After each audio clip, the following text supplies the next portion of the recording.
Bueno, desde hace un tiempo quería hacer un vídeo acerca de cómo había planteado el proceso de redactar el trabajo de fin de grado del grado de psicología de la UNED, porque la verdad es que lo hice en un periodo de tiempo bastante corto, sobre todo para lo que creo que la gente se suele tomar o la idea que la gente suele tener del tiempo que deberías dedicar a un trabajo de fin de grado. Y eso no significó que me saliera mal y de hecho obtuve resultados bastante buenos que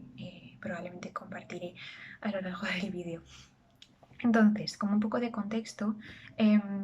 este no era mi primer trabajo de fin de grado. Yo ya había realizado una carrera anteriormente que es de bueno, que tiene bastantes similaridades, que es la carrera de medicina, y también hice un trabajo de fin de grado para esa carrera, con lo cual es cierto que para entonces tenía como bastantes lagunas a la hora de, sobre todo la parte estadística del trabajo, pero también es verdad que tenía bastante interiorizada la estructura de pues lo que es un artículo científico en general, que es lo que me pedían ahí y lo que básicamente piden en este caso también. Entonces,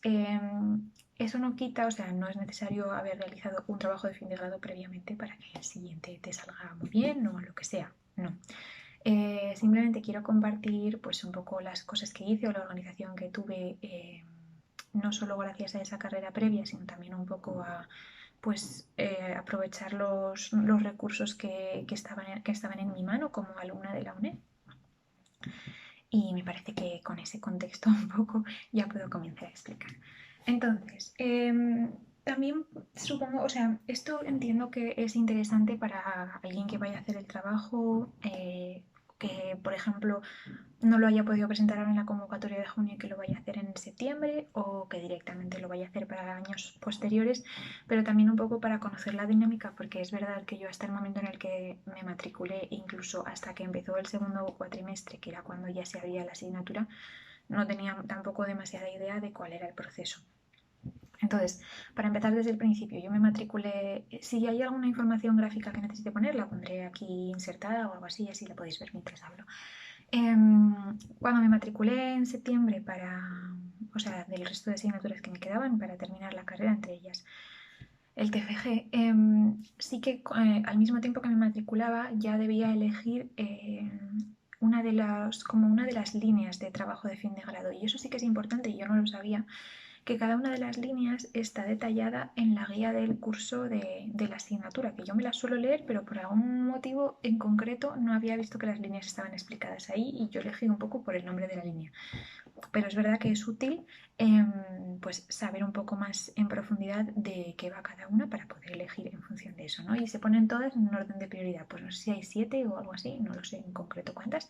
y las pones, pues pones las 7 ordenadas por lo que a ti te gustaría. ¿Vale? Entonces, eso una vez que se cierra el plazo de matrícula, se cierra también la priorización de líneas del TFG y no sé si es, me parece recordar que en el mismo primer cuatrimestre ya te daban la línea que te tocaba, ya sacaban el listado con las líneas correspondientes. A mí en concreto me tocó la segunda que había puesto por prioridad porque es verdad que la primera que había puesto, que era de psicología de la personalidad, me parece, había muy poquitos tutores, entiendo, y entonces había muy poquitas plazas. Y la que a mí me tocó, me parece que fue psicología básica y salud. Vale, sin más. Además es que luego dentro de eso hay muchísimos temas que varían. En fin, entonces así lo hice y la verdad es que durante el resto del primer cuatrimestre no es que no pensara mucho en ello, sino que simplemente tampoco tenía mucha más información. Sí que estaba abierta la asignatura virtual para poder ir mirando, no sé si la bibliografía ya, pero al menos sí como recursos muy esenciales, cosa que yo no hice, la verdad. Pero bueno, ahí estaba y te podías ir familiarizando un poco con el curso virtual y eso. Entonces, una vez que llegó ya el segundo cuatrimestre, em, sí que me parece que enseguida que empezó el segundo cuatrimestre nos asignaron ya tutores, o sea, no solo la línea, sino el tutor que nos tocaba cada uno dentro de esa línea y el tutor se ponía en contacto con nosotros en poquitos días. La verdad es que en mi experiencia personal, y esto ya entiendo que puede variar de uno a otro, estoy bastante contenta con la tutora que me tocó. No voy a compartir el nombre porque no sé hasta qué punto eso es correcto, pero he oído historias de otra gente que ha tenido peores experiencias, pero lo cierto es que con mi tutora fue como todo muy claro en el sentido de Desde el primer momento me mandó un correo con un poco las condiciones generales del trabajo y lo que ella buscaba. Además, no solo me tutorizaba a mí, tutorizaba como a 8 o 9 alumnos. Me recalcaba las fechas, aunque como ya os digo, eso sí que es importante mirarlo todo en la guía de la asignatura que está ahí. Y un poco pues el proceso que iba a seguir. Vale, entonces yo lo que hice con eso fue simplemente, como tampoco me daba más información más que eso, y me dijo que en unos días me mandaría algunos artículos ya para ir definiendo la línea del trabajo, el tema del trabajo concreto. Yo lo que hice a partir de ahí fue, me metí en el curso de la asignatura y ahí, como veréis, supongo que estas condiciones no cambiarán. Según la guía de la asignatura se encontrarán, en este caso eran dos documentos, supongo que siempre serán dos documentos, pero igual no siempre son los mismos. Dos documentos que eran como lecturas obligatorias, ¿vale? O bibliografía obligatoria. Esto quiere decir que esas lecturas, primero, ayudan mucho a la hora de realizar el trabajo, sobre todo una de ellas, porque básicamente era un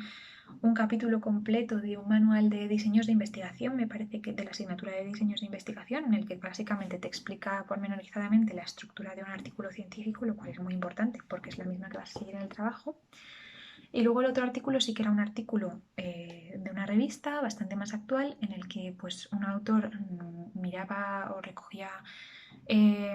información de diferentes artículos de una revista para dar consejos acerca de cómo escribir el título, cómo hacer un resumen, etc., ¿no? Aparte de que son útiles para realizar el trabajo como tal, estas dos lecturas obligatorias a la hora de realizar la defensa, que normalmente es una defensa escrita en forma de examen de desarrollo, son preguntadas explícitamente. Entonces también explicaría al final un poco cómo, aparte de leérmelas al principio para hacer una idea del trabajo, cómo preparé la defensa. Entonces, bueno, empecé leyendo esas lecturas, subrayándolas y después, aunque esto no era obligatorio, sí que me resultó súper útil leer y entender 3 módulos que subí a la biblioteca o como que realizados por la biblioteca de la UNED acerca de pues tanto la bibliografía como las bases de datos de las que dispone la UNED y cómo utilizarlas, así como gestores de referencias, etcétera, que pues ayudan bastante a la hora de redactar las referencias bibliográficas del trabajo. Entonces ya os digo que esto es información que no es necesaria ni te van a preguntar, pero que es muy útil porque yo no estaba familiarizada con, por ejemplo, el motor de búsqueda de la biblioteca o con los productos que tienen contratados para poder buscar artículos en bases de datos, y con todo esto la verdad es que me resolvió muchísimas dudas y ya tuve toda la información de pues con qué recursos disponía a la hora de buscar para yo recoger la bibliografía de mi propio trabajo y luego referenciarla. Vale, entonces esto sería como lo básico, como el aprendizaje básico a realizar antes del trabajo y que parece como una pérdida de tiempo. Yo a lo mejor me pegué pues 2 o 3 días enteros haciendo solo esto, pero luego realmente es conocimiento que necesitas porque es imprescindible para hacer el trabajo y que si no vas buscando de un sitio y otro mientras necesitas, mientras ya te van surgiendo esos problemas y no tienes la información estructurada en ningún sitio. Entonces ya que la tenemos pues me parece importante aprovecharla. Una vez hecho esto y que la tutora me mandó un correo con 3 artículos de los cuales yo debía sacar un tema de investigación, bueno, que podía ser de investigación o como de una propuesta de investigación o una propuesta de intervención. Yo en mi caso hice una propuesta de investigación. No era necesariamente, o sea, no tenía necesariamente que ver con el tema principal tal cual de ninguno de los artículos, pero sí que estaba relacionado con uno de ellos. Entonces lo que hice es, bueno, leí los artículos, 2 de ellos, ni siquiera leí los 3. Con el primero ya tuve unas cuantas ideas, fui subrayando sobre todo las partes en las que hablaba de temas en los que sería interesante seguir investigando porque todavía no había suficiente investigación, etcétera, ¿no? Para aclarar. Pero es verdad que con el primer artículo es como que llegué a callejones sin salida y me bloqueé mucho. Entonces lo dejé de lado, me leí el siguiente que me parecía interesante también y de ahí saqué un tema que tenía que ver tangencialmente pero que no era una réplica del mismo artículo, que eso es muy importante, ¿no? Intenté buscar un nicho en el que no hubiera mucha investigación, pero también intenté luego encontrar artículos científicos que ya sí que hubieran sido publicados como que justificaran que yo realizara esa investigación. Es decir, es un poco buscar el punto medio entre no hacer una investigación sobre algo que ya está ampliamente estudiado porque no estás añadiendo nada, ni tampoco sobre algo sobre lo que no hay absolutamente nada, ni siquiera propuestas, porque al final tampoco vas a tener una base de referencia sobre la que fundamentar por qué estás haciendo ese trabajo, ¿no? A raíz de esto también es importante, y esto no sé si, bueno, en la guía de la asignatura sí lo dice, pero el trabajo de fin de grado de psicología de la UNED no es un trabajo que se lleva a término en el sentido de, es siempre una propuesta, ya sea, como ya os he dicho antes, de investigación o de intervención. Entonces, eso facilita mucho la tarea y a la vez me parece muy buena idea porque realmente me parece que llegar a hacer una buena propuesta de trabajo, o sea, es un trabajo, pero quiero decir, llegar a hacer una buena propuesta de investigación o de intervención ya dice mucho del aprendizaje que has acumulado a lo largo de la carrera. Entonces, eso facilita mucho el trabajo, en mi opinión, porque al final, por ejemplo, la parte de estadística, que es la que más suele asustar a todos, no la tienes que llevar a cabo. Es decir, tú no vas a tener datos concretos que tratar, ¿vale? Sí que tienes que proponer qué método estadístico utilizarías en caso de llevar a cabo la investigación o la intervención concreta, pero no los tienes que aplicar. Entonces eso es importante porque facilita mucho y es como la parte que yo creo que más miedo da a mucha gente.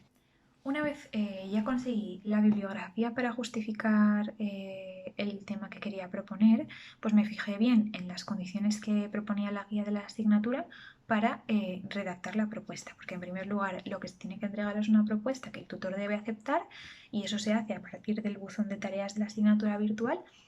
y luego, una vez que está aceptada, ya trabajas en el manuscrito final, como si dijéramos, hasta que lo entregas y ya está para ser corregido y lo tienes que defender. Ok, pues eso, yo la propuesta la redacté con la información que tenía y con la idea que se me había ocurrido. Ya os digo que realmente el trabajo de revisión bibliográfica más intensivo lo realicé para la propuesta, porque realmente luego